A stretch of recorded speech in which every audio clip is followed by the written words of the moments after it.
Dahil sa kaguluhan sa ating bansa, lalo ng magulong nangyaring putukan sa Senado, lalo pong pumutok din ang pangalan ni dating Senador Sonny Trillanes. Abay, napakarami nagsasabing si Senador Trillanes ang bagay. Hindi lang dati, DILG gusto na gawin na nilang Pangulo sa 2028. Kasi nakita nila kay Senador Trillanes ang tapang, talino, walang takot, kahit sino ay hinaharap niya. At yan mukhang yan talaga ang kailangan natin na ganyang klaseng karakter ang susunod na ating Pangulo ng bansa. At sa ngayon, ang nakikita ng mga Pilipino ay si Senador Trillanes. Ang ayaw lang dyan, alam mo na, yung Duterte followers, Duterte supporters, kasi yan ang talagang nilalabanan ni Trillanes. Pero ang maraming Pilipino, dahil sa nangyayari ngayon, na masyadong malambot, mabait si Pangulong Marcos, ayaw na ng mga Pilipino ng ganon. Ang gusto ng mga Pilipino yung may tapang, katatakutan, at kahit sino ay kayang harapin.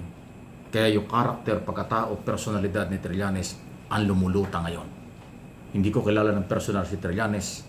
Nakita ko yung minsan ng senador yan, pero sandali lang at wala na. Pero pangalan po niya sinisigaw ngayon. At ako'y naniniwalang palagay ko kung tapang, talino at lakas ng loob, paninindigan sa West Philippine Sea, paninindigan para panagutin ang abusado sa ating lipunan, sa ating bayan, ng mga politiko, Trillanes na nakakagawa niyan. Pasintabi na po sa mga kababaihan na gusto rin maging Pangulo. Mukhang hindi talaga ito bagay sa mga babae. Itong makukulit na Pilipino. Magulong bansa natin. Ginugulong bansa natin. Inaabuso ng mga abusado. Hindi talaga bagay ang mabait. Inap na ito si Pangulong Marcos na lalaki nga siya pero sobrang bait. Ang kailangan natin talaga ay katulad nung dating ni Trillanes. Kasi sa ngayon, incumbent politician sa Senado, Kongreso at local executive at maging sa executive department, walang lumulutang na tapang, talino, paninindigan kung hindi si Trillanes lang . Kaya hindi mo masisi na yan ang sinisigaw ng tao. Wala nga lang silang makinarya, wala siya pang kakayanan tumakbo dahil sabi nga niya, financially wala siya nan. Mahina siya kumahalap ng pondo kasi diretso siya. Pero ang kailangan natin yung ganyang klaseng tao. Kung meron man lalabas at lulutang na matapang, talino, may paninindigan, hindi natin alam kung sino. Pero sa ngayon, si Trillanes po yung sinasabi ng mamamayang Pilipino. Kasi kanyang ipinakita. Isipin mo yung warrant of arrest laban kay Bato, siya lang nagpakita niya, hindi na ipakita ng NBI, idinidinay pa nga ng PNP at saka ng DILG. Kahit ang Malacanang, ayaw ipatupad ito. Sinabi na nga ng Pangulo, wala nag-utos para hulihin si Bato. Pero si Trillanes nagpunta ng Senado dahil sa invitation ni Bato de la Rosa 2 years ago na pag mayroong warrant, ikaw ang sumama sa manghuhuli, magpapaposas ako sa iyo. O nanindigan siya. Nagpunta ron. At binangga ni Trillanes ang maraming sindikato dito sa ating bansa. At marami siyang pinahil ng mga kaso laban sa mga Duterte at kaalyado ng mga Duterte sa di umani korupsyon at iba pa. Napakarami niyang sinabi na pinaniwalaan ng iba. Yung iba ayaw. Pero ganun lang yun.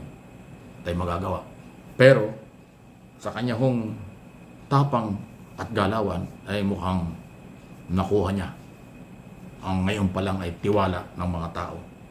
Sayang, kung ito nga lang po ay bibigyan ng pagkakataon, baka nga talaga ilagay ng mamamayan sa darating na pagkakataon, presidential election. Pero anything can happen. Destiny pa rin.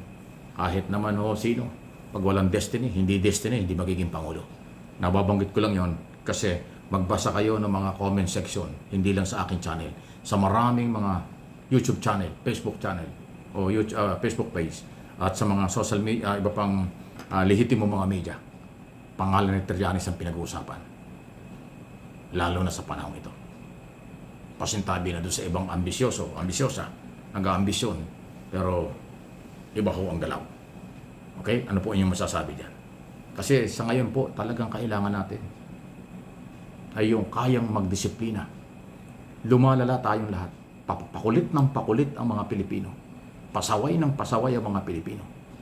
Kahit na mayroong mga batas, binabaliwala nila. Kasi mahina ang liderato. Binabaliwala ang batas. Ayaw sundin mismo ng mga nakapwesto sa gobyerno ng batas. Kaya ang mga sibilyan ayaw ding magrespeto sa ating batas. Delikado yan. Kaya ang kailangan natin, ang lideratong kayang ipatupad ang batas. Susunod sa batas. No one is above the law. Ignorance of the law excuses no one. Yun ang kailangan natin. Totoong political will. Totoong good governance. Totoong para sa bayan ang kailangan natin na magiging pangulo ng ating bansa. Pag tayo nagkamali pa sa paglalagay sa susunod na eleksyon, lalo tayong lulubog, lalo magiging kawawa at mapapag-iwan ng Pilipinas ng ibang lahi at ng ibang bansa. Lahat ng resources, kayamanan, meron tayo. Pero ang sobra sa ating na pinagkakabalahan, agawan, korupsyon, agawan sa posisyon, korupsyon, personal at political interest, kampihan lang ng kampihan. Yan ang nagpapahirap sa bayan. Yan ang sagabal sa development ng bansang ito. Sa totoo lang. Okay? So, may pag-asa pa rin. Meron tayong political exercise na paparating sa 2028. Huwag kayong magkamali. Huwag tayong magkamali. Hindi gwapo, hindi maganda, hindi magaling sumayaw o magaling magsalita ang kailangan. Hindi maraming pera ang basihan. Hindi. O kasikatan. Kailangan may puso, may talino, may tapang, may paninindigan, at hindi kayang tawaran. Nasubukan na. At subok na. Yun ang kailangan natin. Okay? Dahil ho kasi palala ng palala. Patuloy ang pang-aabuso. Pati mga institusyon ng gobyerno, Kongreso, Senado, Executive Department, may bahid ng korupsyon, may bahid ng pang-aabuso. Sila ang nagsisiraan, nagbibintangan. Pero tayo naniwala, kung walang usok, walang apoy. At yung usok na yan ang pinanggalingan ng korupsyon. Yung usok na yan ang pinanggalingan ng kanilang takipan at siraan. Pero ang usok na yan, apoy na yan, ang siya ring nagpapahirap sa mamamayang Pilipino. Gawa-gawa nila, kagagawa nila ng mga pansamantalang naghawak, pinagkalooban ng posisyon. Pero hindi naman ng ibabaw para sa kanila ang kapakanan ng mga tao, ang kapakanan ng mahirap na Pilipino, ang kapakanan ng bansang ito. Sa totoo lang po. Please like and share, subscribe and follow sa ating mga channel. Real talk lang po ito. Dala, nasa puso ko, nasa aking prinsipyo, ang aking mga sinasabi. Kung hindi nyo naintindihan dahil kayo mayroong ibang alam at dahilan, nasa inyo po yun, nirerespeto ko. Pero yung magalit kayo at magbanta at kung ano pa mga sinasabi, yan naman ay kababawan ng argumento at yan ay mababang level. Hindi yun dapat nangyayari at ginagawa. Kasama kayo sa mga naninira na walang kakwenta-kwenta.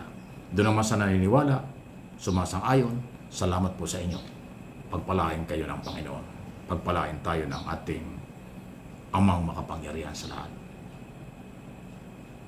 Please like and share, subscribe and follow.